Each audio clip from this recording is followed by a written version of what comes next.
welcome to this series on noise control in mechanical systems with me, Professor Sneha Singh from IIT Roorkee. So, in the previous lectures we have done our discussions on sound barriers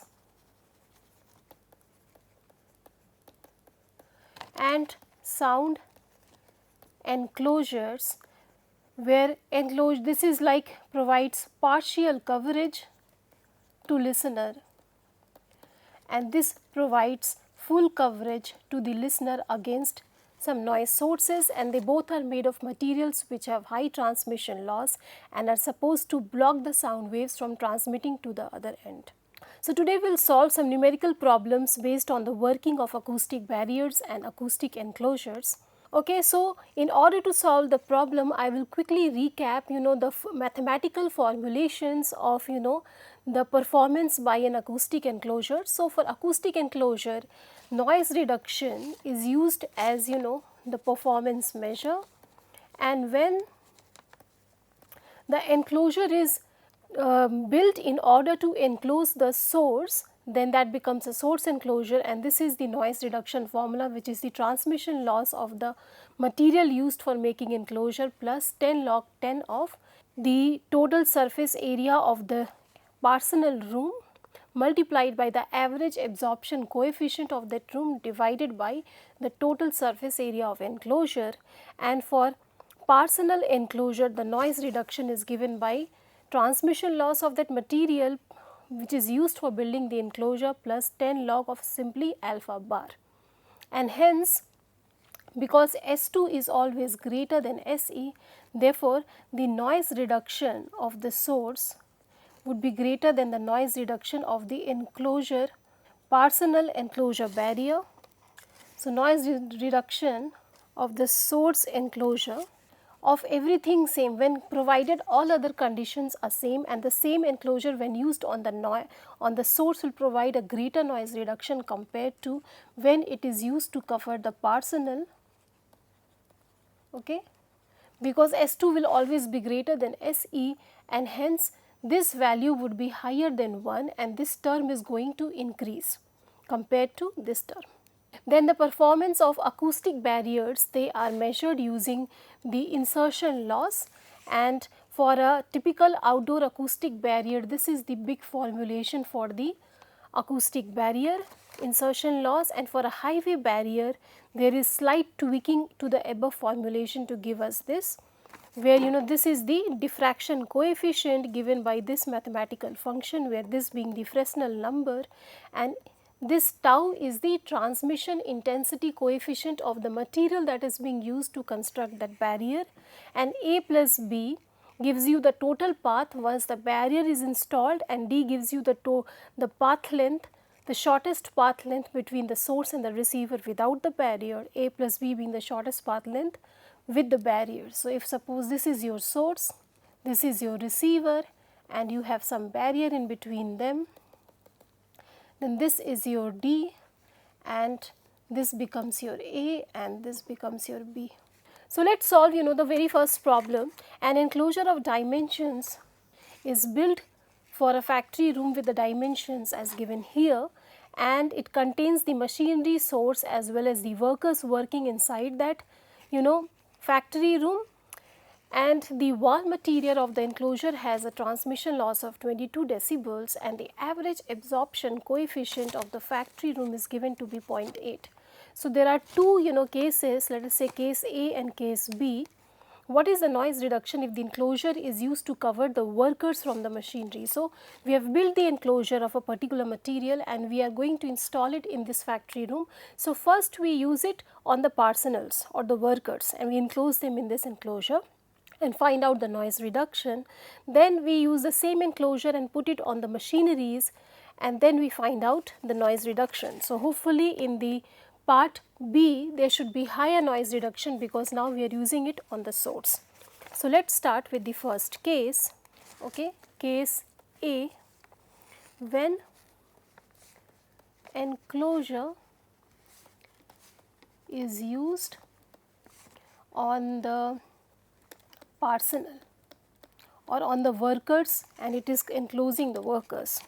then for this condition the noise reduction is given by this formulation. So, simply this is given to us as 22 decibels and this is alpha bar is 0.8 for the factory room, which is the room where the enclosure the workers are working, and this if you calculate it comes out to be 21 dB. So, this is our answer for the very first case. Let us now see the case B, when enclosure covers the machinery. Okay, it is used, so it becomes a source enclosure. In that case, the noise reduction is given by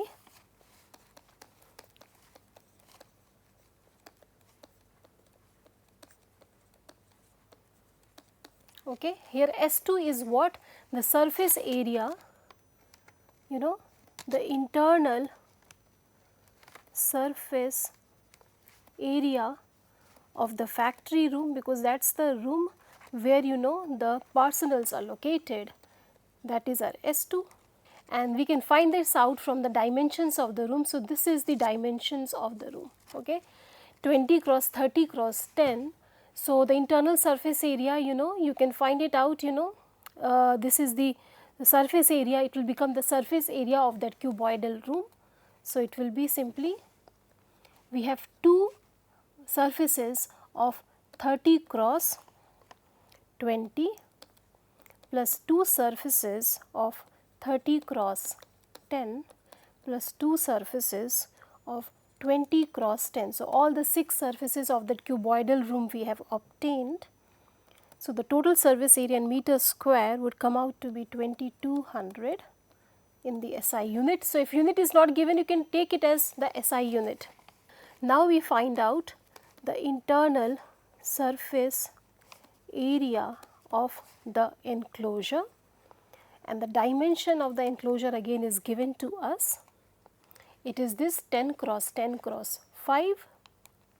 So, again using the same formulation we have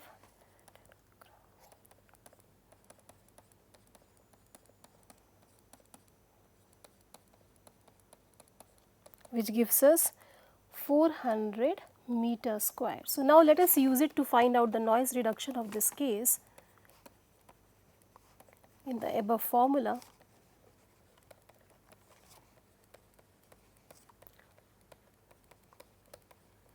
Okay, if you do that, what you obtain is overall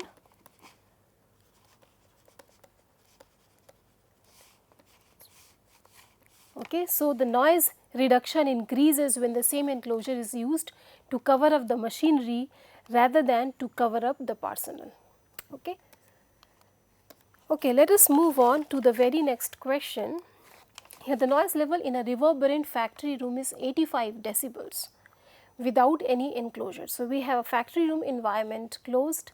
So, reverberant conditions are used, then we use an enclosure, and 85 decibels is when no enclosure is there. What will be the noise level in the same room after the machinery gets enclosed by a material with tau as this, and the surface area of the factory room is this, the surface area of the enclosure is this, and the factory room is covered with a material of alpha as 0.86.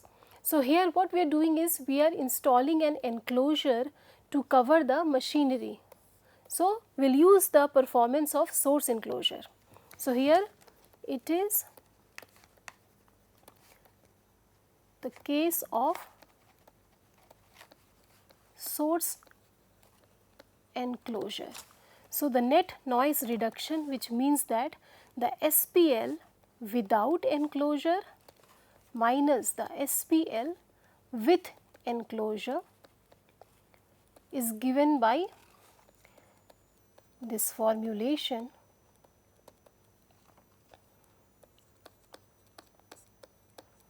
Okay, all these values are given. We first calculate the transmission loss, which is 10 log 10 of 1 by tau plus this whole thing here. The 25 meters square and 10 meters square are given as the respective surface areas, and the alpha bar is 0.86, and here this is 0.04 if you put it here. So, what you will get is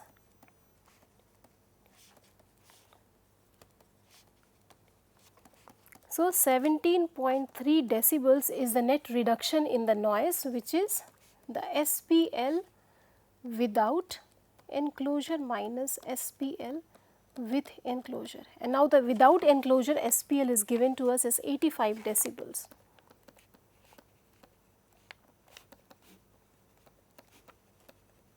And this is not known. So, this is what we have to find, what will be the new SPL with enclosure. This should be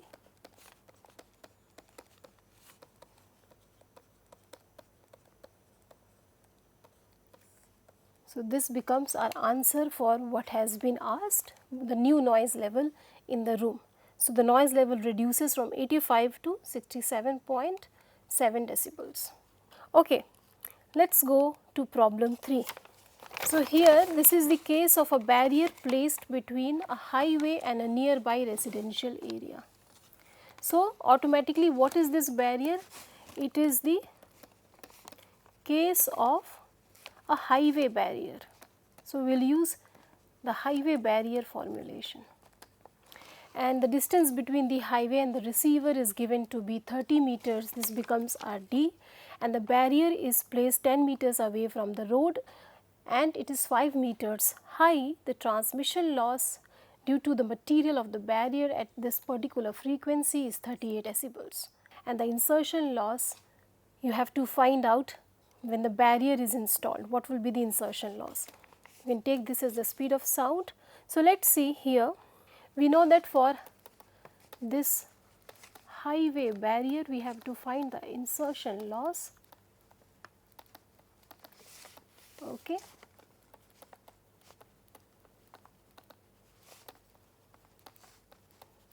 It is given by this formulation.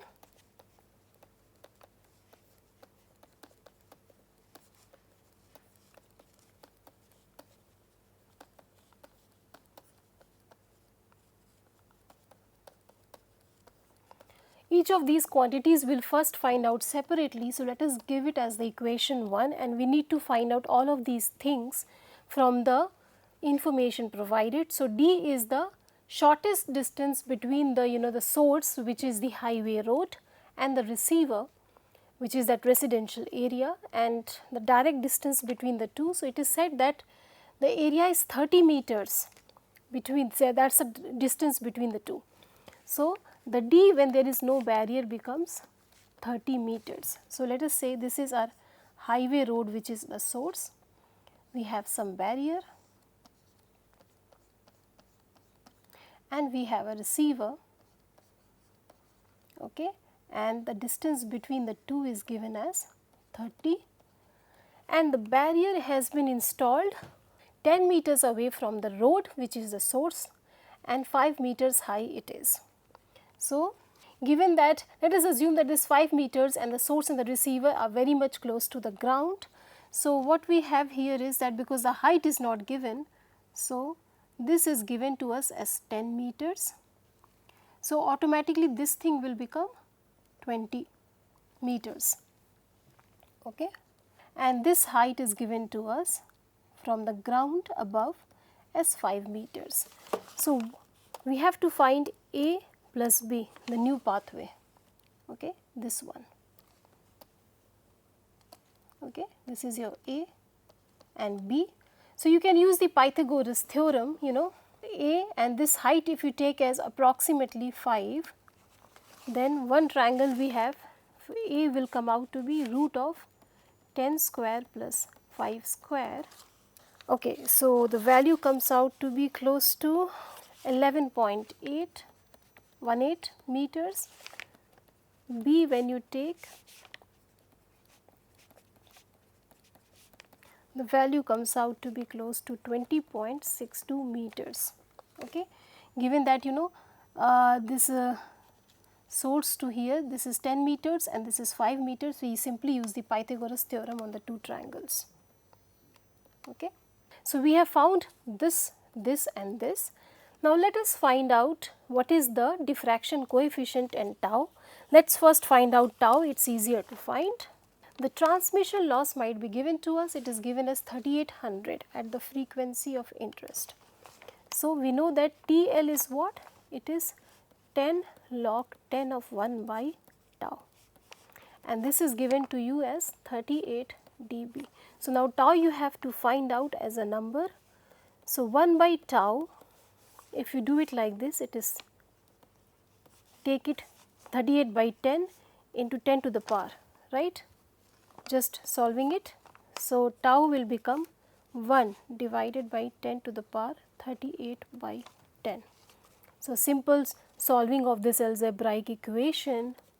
So, what you end up with is the value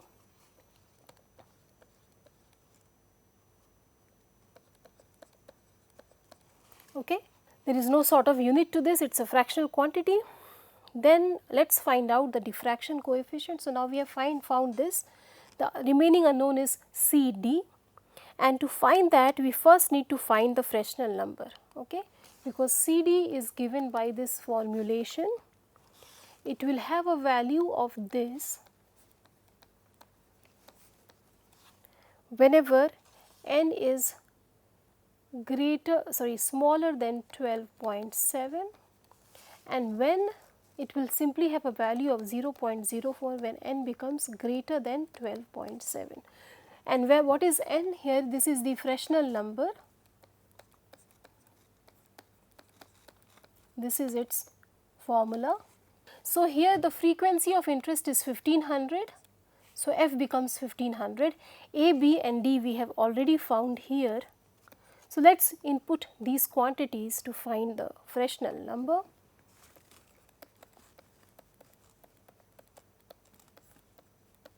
This we take as the speed of the sound in the air.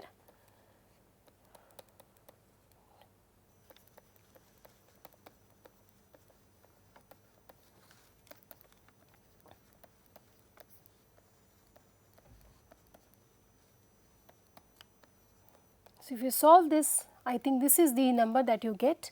Now, this here is the case of n being greater than 12.7. Therefore, this should be our diffraction coefficient value for this case.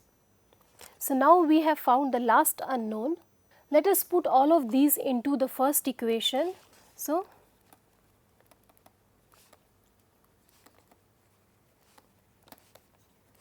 and we will get the insertion loss.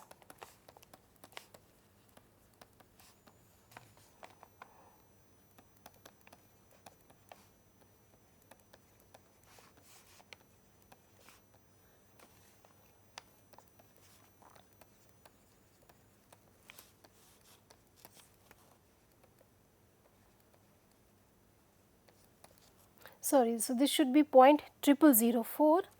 Here, let me make this correction. Okay, so if you go here, let us go and refer back to our formula. So, yes, it is 0.0004. So, that is what we use. Okay.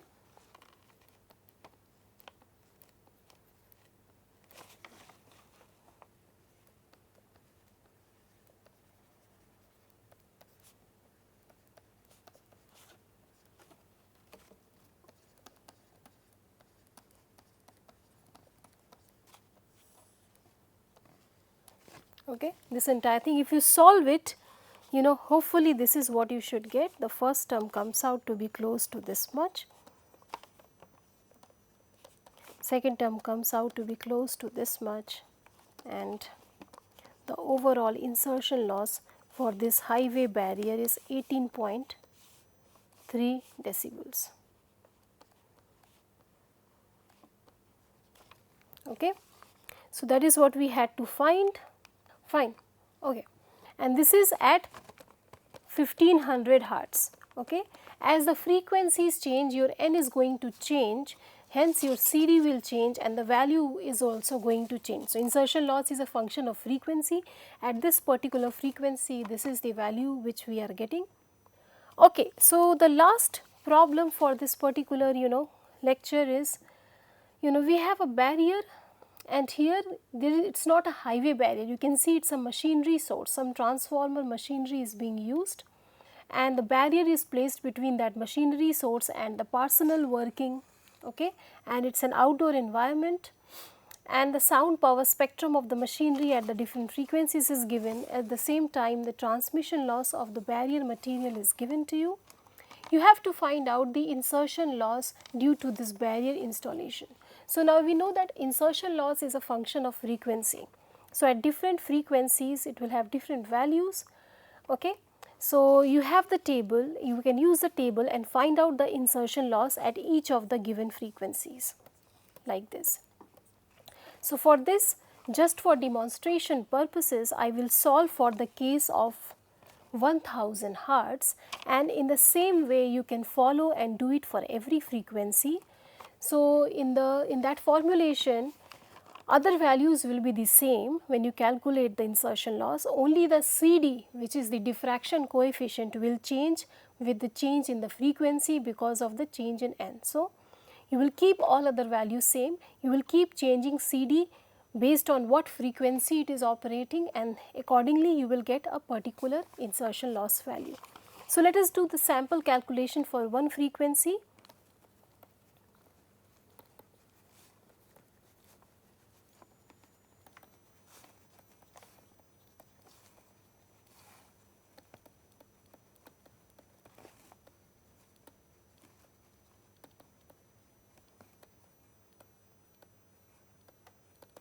Okay. So, here at 1000 hertz. So, what I was saying is that your calculations will change from frequency, and I would just like to rectify that the transmission loss is also a function of frequency. So, the TL values, they are changing with frequency. Okay. So, when you do and find out the insertion loss, which is the insertion loss is given to be for an outdoor barrier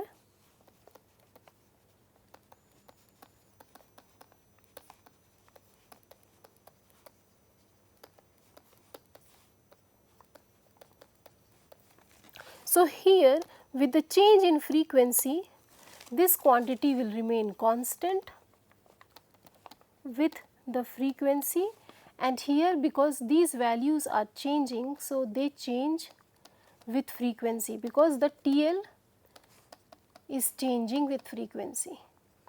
So, if TL is changing with the frequency, the tau will also change and CD will also change with the frequency.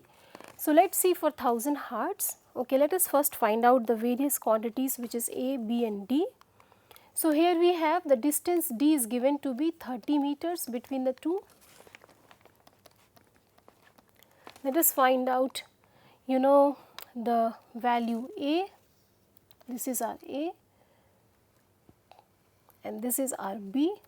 Okay, so, A is what? It is the hypotenuse, and this side is 10 and this side is 2.5, and here in this triangle this side is 2.5, both are right angle triangles, and this is 20 meters, okay, 30 minus 10.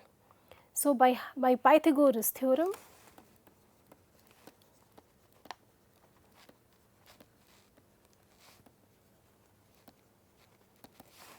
if you apply it here, A would simply be under root of this distance, which is 10 square plus this height, which is 2.5. So, 10 square plus 2.5 whole square under root.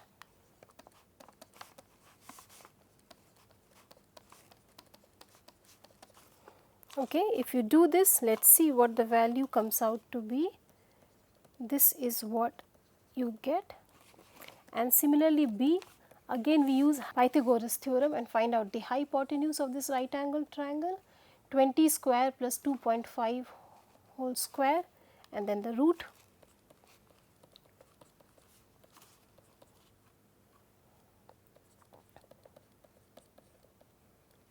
And D already we know. So, these three quantities we have found. Now let us find out CD and tau. So let us begin with tau. We know that 10 log 10 of 1 by tau is your transmission loss. At 1000 hertz we are doing these computations. Okay, 1000 hertz, what is the transmission loss given to us? 38 in decibels. So use it again. So just like in the previous problem we solved it, it was 38 decibels. In the same way, if you solve this equation,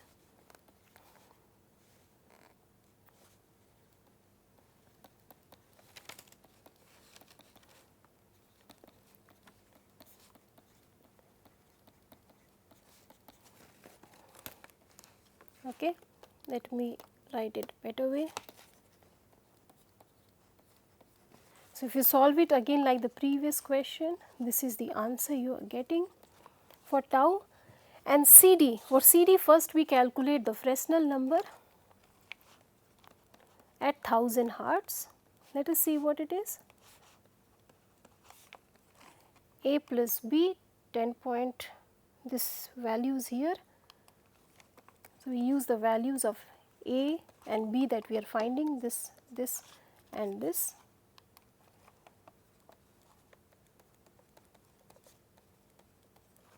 Okay. When you solve this, the n that you are getting is, now here this n is smaller than 12.7. So if you go back and look at this formulation for diffraction coefficient, a quick recap. So here when n is smaller than 12.7 we have this particular formulation, tan h square root of 2 pi n by 2 pi square n. So let us use that. So when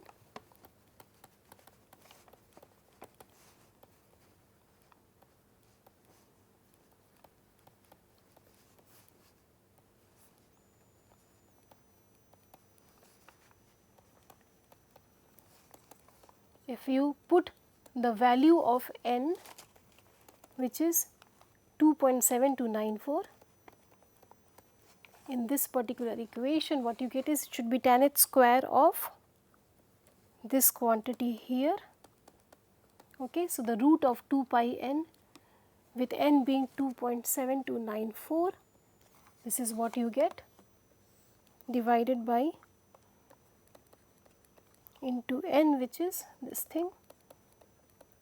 Okay, you can use various kind of scientific calculators to find out the hyperbolic tan function, and for this particular value what it comes out as, if you solve this entire thing, it comes out as, the upper part comes out as this.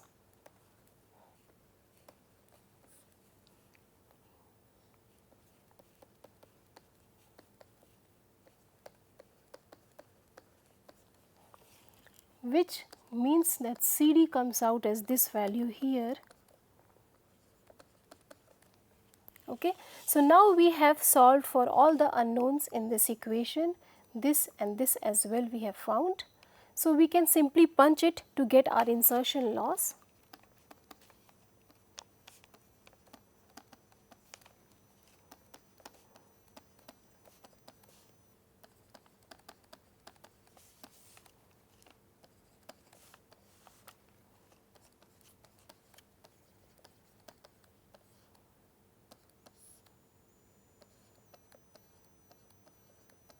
Which is our CD, and the tau, which is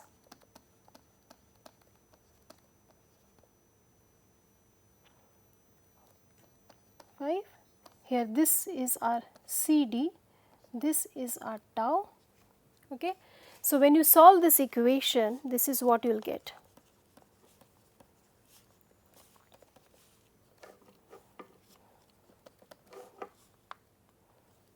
Close to this value. Okay, summing them up together,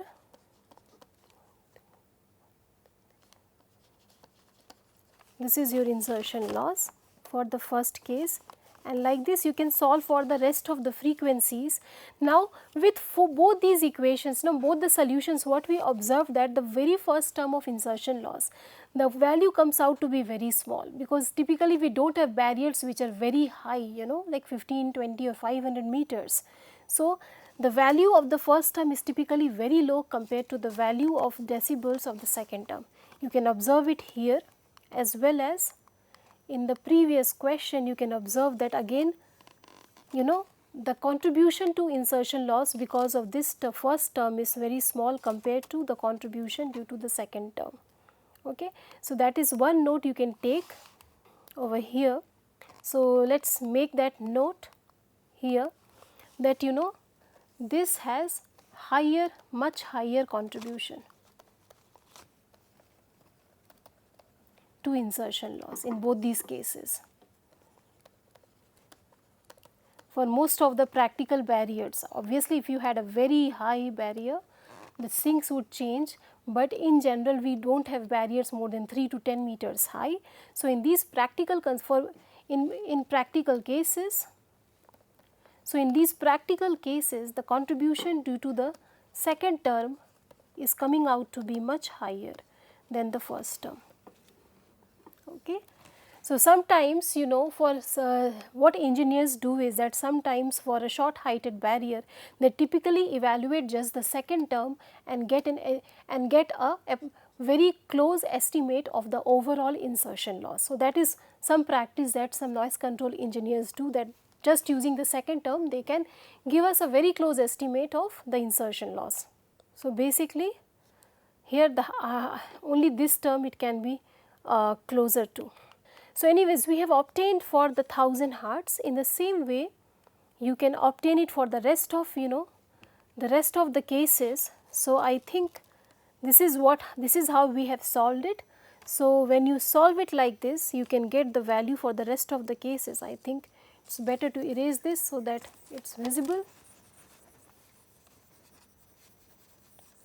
So in the same formulation you can use, and for every frequency you can get the answer. So for 1000 Hz 17.4, and then for the rest of them it is like that. So it is varying with the frequency. So one thing you have observed is that the second term has higher contribution. The other thing you observe is that in general with the increase in frequency the insertion loss is increasing. Okay. So some notes, IL typically increases with frequency increase. Okay.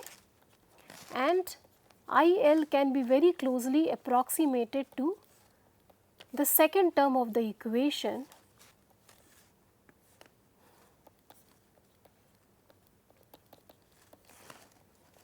Okay. For outdoor barriers, this is just an engineering approximation. Okay.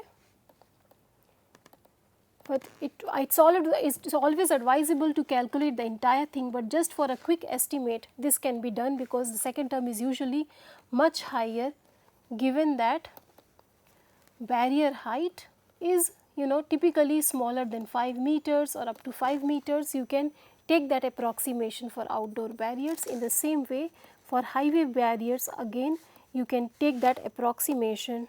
For highway barriers you can again take the approximation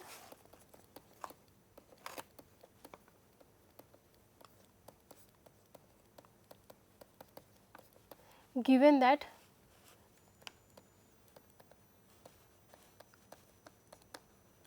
and for outdoor barriers, let me just reiterate.